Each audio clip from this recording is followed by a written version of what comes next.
precious people, once again welcome to this platform. Kindly take a minute or two, subscribe, like, and share. I believe that what we are doing here is only for solo benefit. It's not to benefit myself, but it's to help our society and to help people that live around us and live with us. It will be like a spread, a gospel, if many would get this. Last video I made, I had promised that we are going to talk about some of the mental disorders. We had discussed about mental health, and I gave some background to mental health. There is something that I said in our last video. I said that human beings are mad, but the degree is different. So friends, today I want us to check if these degrees may be able to diagnose some of us out of this madness. But we are saying that mental illness may not be fully equated to being mad, but there are things that makes us go through. There are some rough patches in life that makes us develop these symptoms, but that does not equate to being mad. So dear friends, today let us talk about depression. And before we proceed, I will ask these questions. Have you ever felt like you have lost hope in life? Have you ever felt that like so many things makes you angry? Some simple things that prior to whatever you went through were just normal things. Have you ever felt like you feel like you want to withdraw from people? You don't want to be around people? Have you ever felt like life has lost its meaning and has no taste anymore? Have you ever felt like you are not attracted to whether you don't aspire, the visions that you had, they have no meaning anymore to you? Dear friends, you might be going through depression, because depression has two categories. We can say that there is depression whereby there are some of the internal conflicts that we are going through because of whatever happened around us and in our context, or in our family, or wherever we live, or wherever we are working. And this one can contribute towards either acting in a way that is not normal according to how people know us, or according to how we know ourselves. There is something called mania also.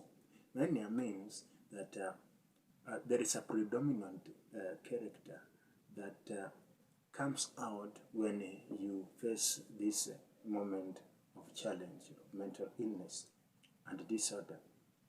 Either you are a clean person by nature, but when you go through this, you feel like you want to wash the whole house, clean the whole house, wash everything in the house, and you want to do it without resting. Sometimes you like cooking, you want to cook everything and overdo it.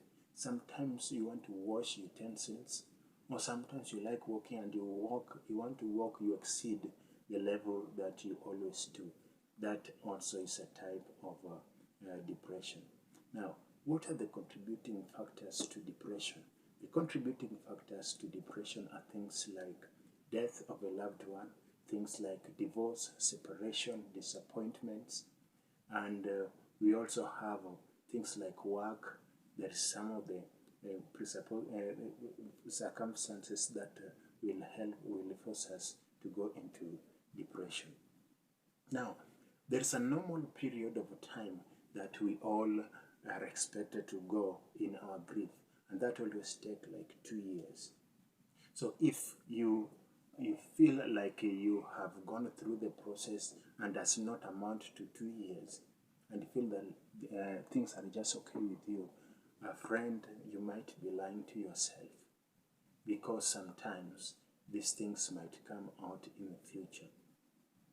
Now, if it is not addressed in time, we develop some of the symptoms. Now, dear friends, When you talk about these uh, symptoms of depression, we have uh, stages that we always go through when we are going in a depression. Number one, we have a stage of denial. It is a stage where we are saying, oh no, whatever has happened has not happened. You don't agree with whatever has happened. Number one, you think it is a dream. Number two, you think maybe it was just a joke. Before you say, maybe it was a dream and I needed to wake up. If you ever had someone telling you, those who have gone through or lost a family member, when my mom died, there is a period I was in hospital with my mom, and she died when I was in hospital. Within that period of time, I went through a process, and then I later realized I was depressed.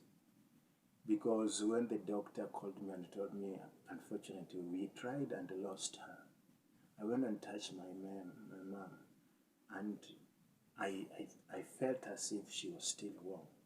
Something told me that she might resurrect or come back to life.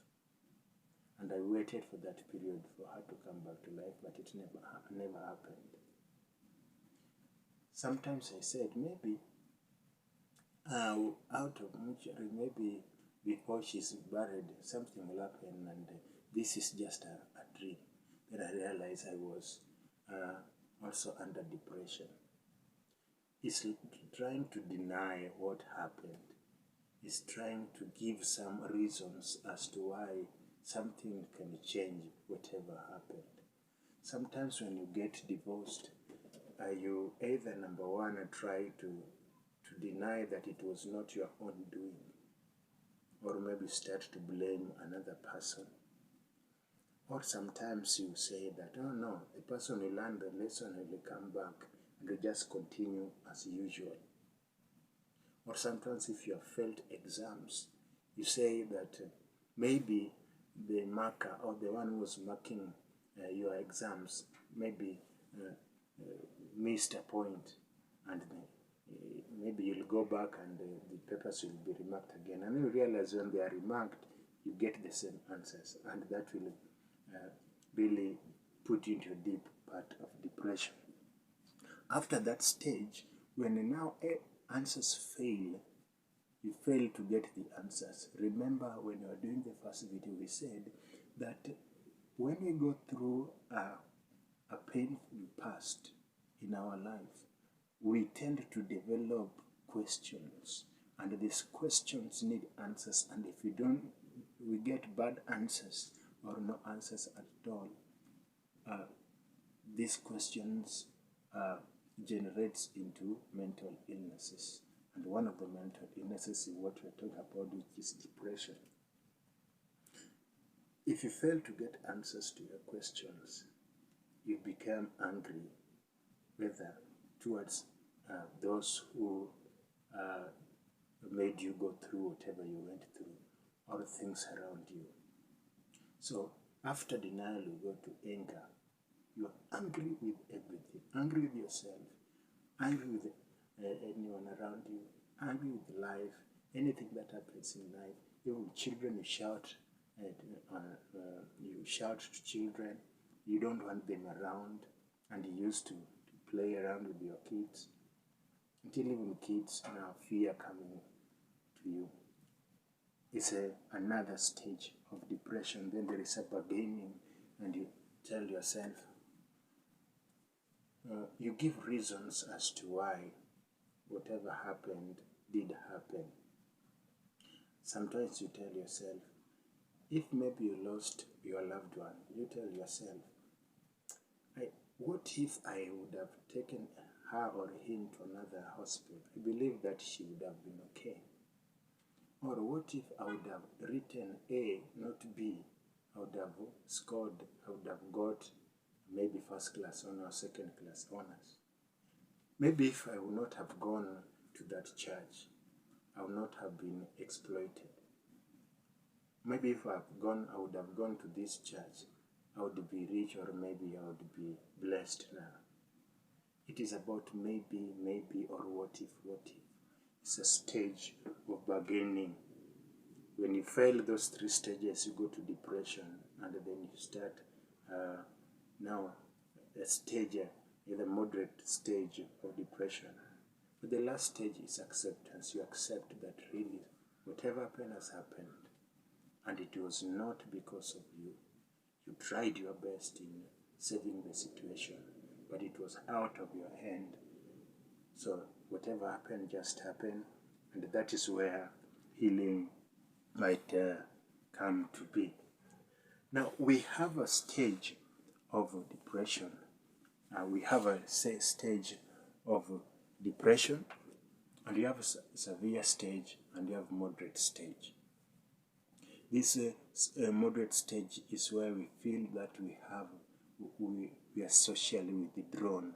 We don't want groupings. We don't want to be with the people. We don't want activities, whatever used to make us feel good in the past now no longer gives us any kind of attraction.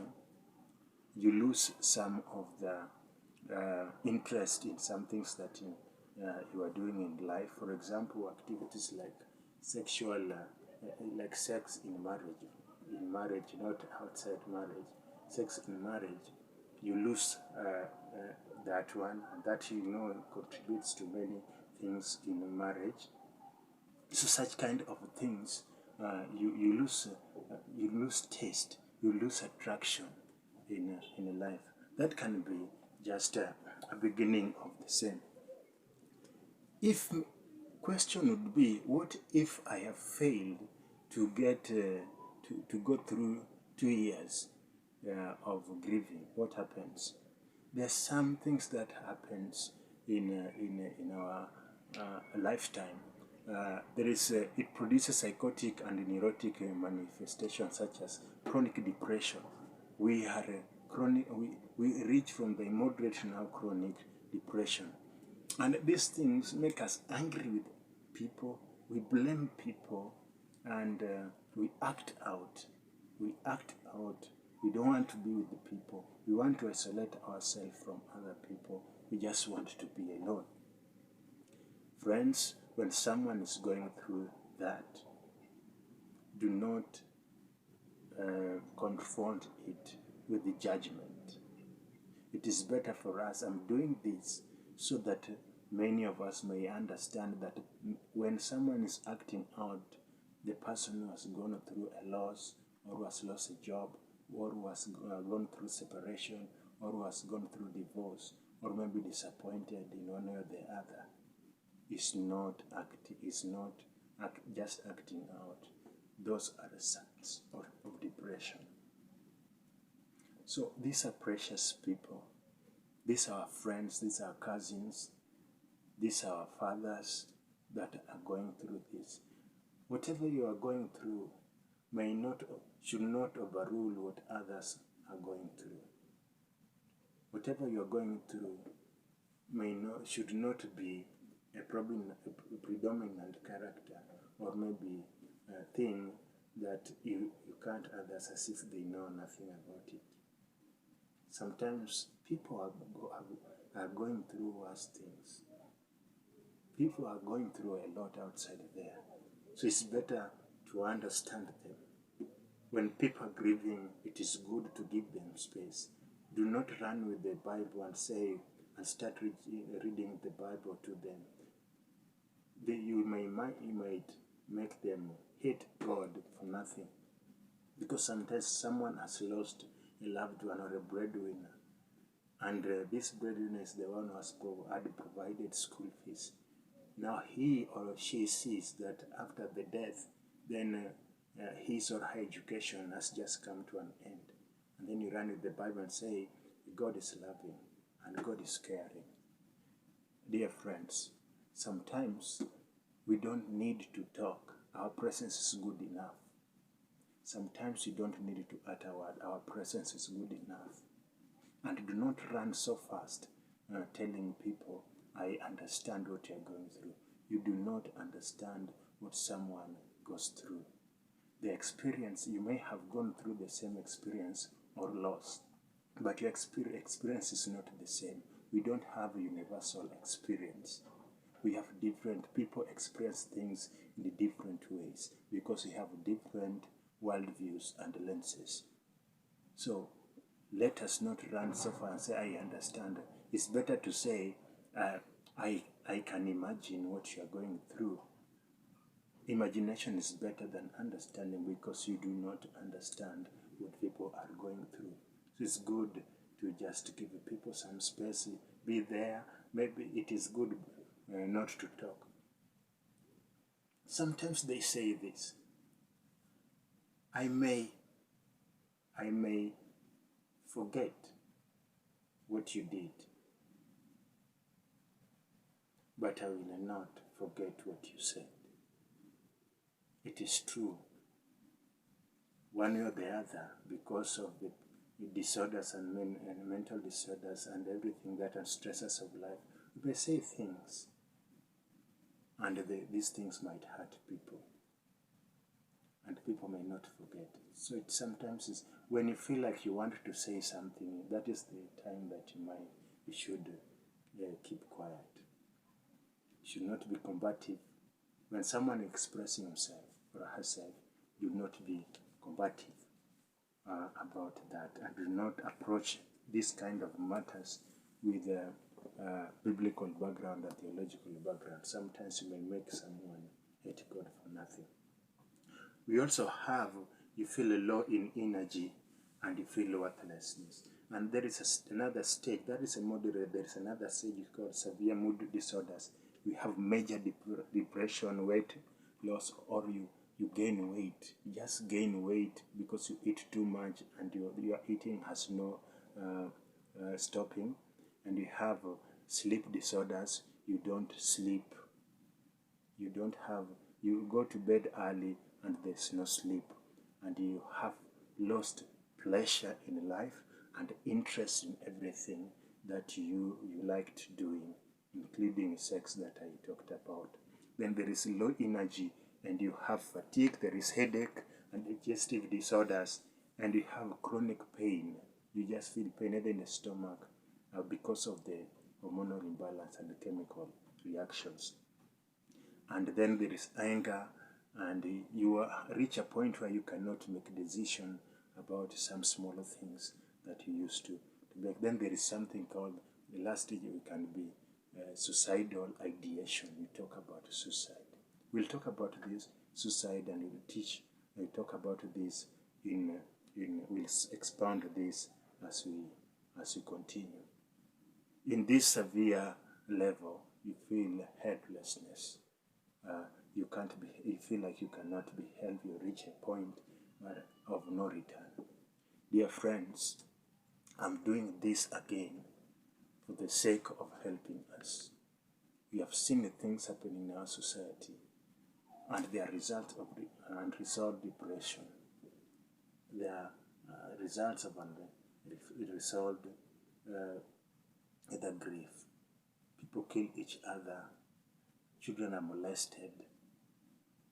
These people molest each other. Maybe they were molested when they were young and they grew up with this trauma and they cannot tell anyone or everyone anything.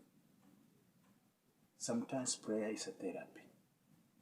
Dear friends, there are some things that you did in the past and in secret.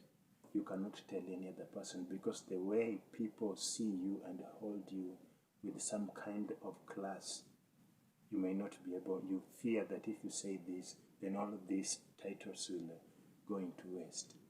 But you can tell God, because the moment you speak out in one way, some of the tension in you will be released.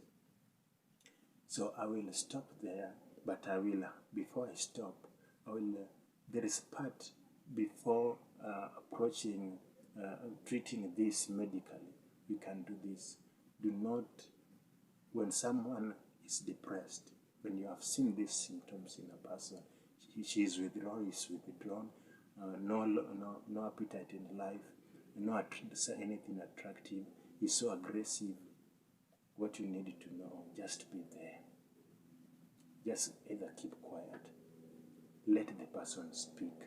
Don't stop him from saying anything. Encourage the person to speak. Help the person through the stages. And if you can, provide guidance. Your presence might solve more than what you say. Sometimes some situations do not need our words. They only need our presence. I believe this one has helped you. And as we continue with the episodes